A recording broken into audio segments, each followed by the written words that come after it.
And so this leads to the paradox that because the disease is only in the poor countries, it doesn't get much investment. For example, there's more money put into baldness drugs than are put into malaria.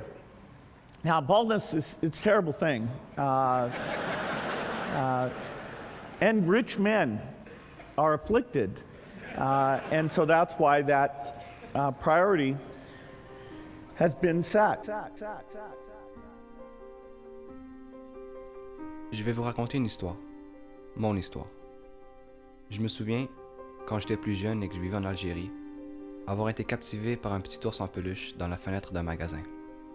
C'était le jour de mon anniversaire, alors j'ai demandé à ma mère si elle pouvait me l'offrir, puisqu'elle ne m'avait encore rien offerte.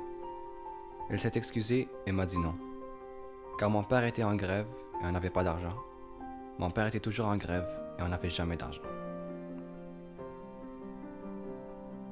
On a ensuite quitté l'Algérie pour l'Australie et notre niveau de vie s'est beaucoup amélioré. Je me souviens qu'un jour, un homme aborigène est entré dans l'autobus et a eu une altercation avec le chauffeur au sujet de l'argent. Ce qui était étrange, c'est que le chauffeur refusait de prendre l'argent de l'aborigène car celui-ci en donnait trop. L'argent ne pousse pas sur les arbres, il lui a dit. L'aborigène est donc entré dans le bus et a donné ce qui lui restait d'argent à mon petit frère, qui l'a pris sans hésitation. Cet homme qui n'avait rien, pas d'argent et probablement pas de toit, ne voulait même pas de l'argent qui lui appartenait. Et mon frère, qui possédait déjà tout ce qu'il avait besoin, en voulait encore.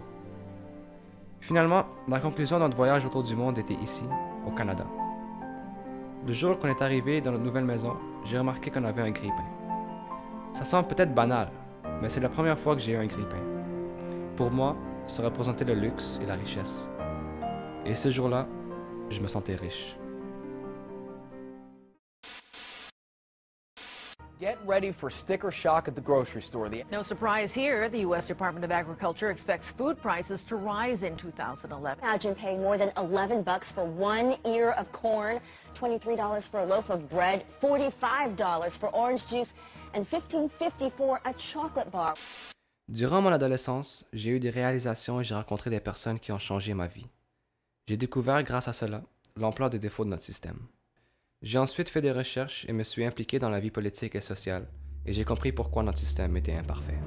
Le grossissement de l'écart économique et social entre riches et pauvres s'accentue à un rythme exponentiel.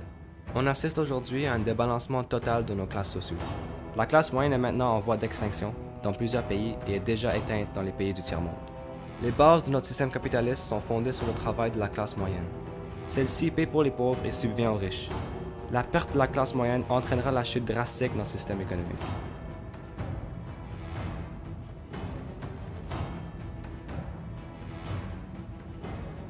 Mais ce n'est pas tout. Le coût de la vie augmente alors que les salaires et le pouvoir d'achat restent stables. 8% de la population humaine se partage environ 80% de la richesse mondiale, tandis que 70% de cette population a un revenu inférieur à 10 000 $ et ne possède que 5% de la richesse. Ces débalancements entraînent des conséquences désastreuses. Nous sommes en train d'épuiser nos ressources naturelles. Le manque de pétrole nous force à délaisser l'environnement. Les bases fondamentaux de la vie sont maintenant en péril. L'eau potable disparaît et les céréales sont utilisées pour des biocarburants dus au manque d'énergie.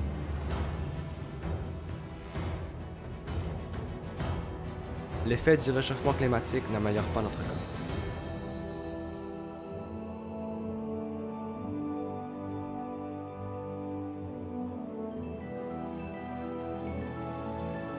De plus, les inégalités sociales ne font que s'empirer. Nous nous retrouvons avec des politiciens qui prennent l'argent des contribuables et l'envoient aux grandes compagnies. Les entreprises locales ne sont plus rentables et on atteint des taux de chômage records. Chacune des grandes ressources du monde devient une monopole, contrôlée par une sorte de super entreprise. Ce n'est plus le pouvoir au peuple, mais le pouvoir aux entreprises, à l'argent. Tout ça à cause de l'argent. Nous voyons partout autour du monde un taux de criminalité qui augmente. La pauvreté mène à la violence, la pauvreté nous mène aux maladies. Le sida et la malaria ravagent les pays du tiers-monde, et pourtant, une mince portion de la population se ramasse avec les ressources de toute une planète.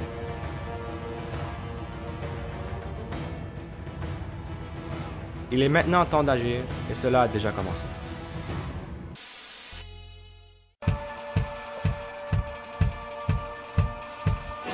Claudine. Mon nom c'est Stéphane. My name is Sarah. Moi, mon nom c'est Michel. Je m'appelle Isabelle. Pascal. Je m'appelle Bénédicte. J'en ai marre. J'en ai marre. C'est tout le temps les mêmes qui se remplissent les poches. On travaille toute notre vie, puis rendu à la fin de notre vie, on est considéré comme un déchet.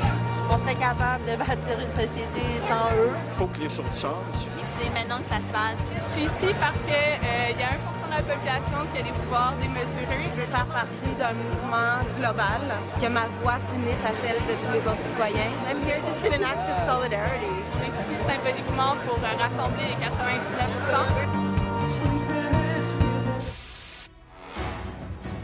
Et pourtant, nous nous retrouvons toujours avec des impasses. C'est comme si le gouvernement, la société nous rabaisse et nous empêche constamment.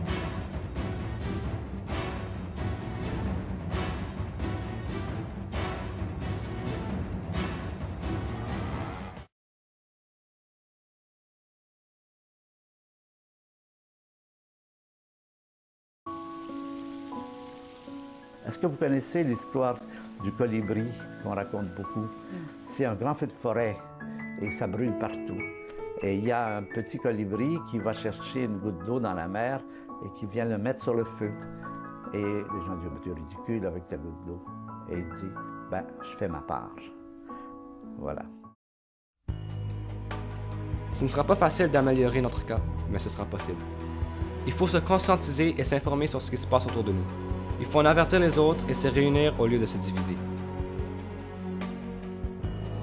On passe ensuite par l'éducation.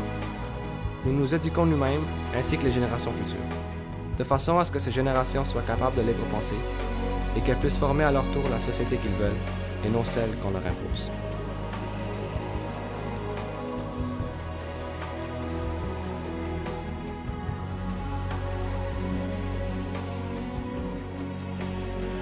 Ensuite, on agit. Nous passerons par des manifestations et des boycottages. Il faut reprendre le pouvoir qui nous est dû. C'est le peuple qui doit contrôler le gouvernement, et non le contraire.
De plus, on doit passer par un changement presque drastique de nos valeurs.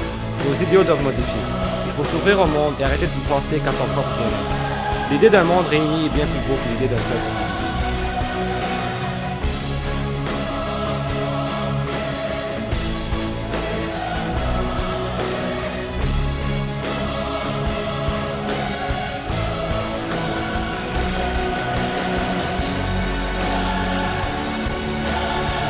Finalement, tout cela ne sera pas possible sans l'espoir. Soyons optimistes, car ce ne vaut pas la peine d'être.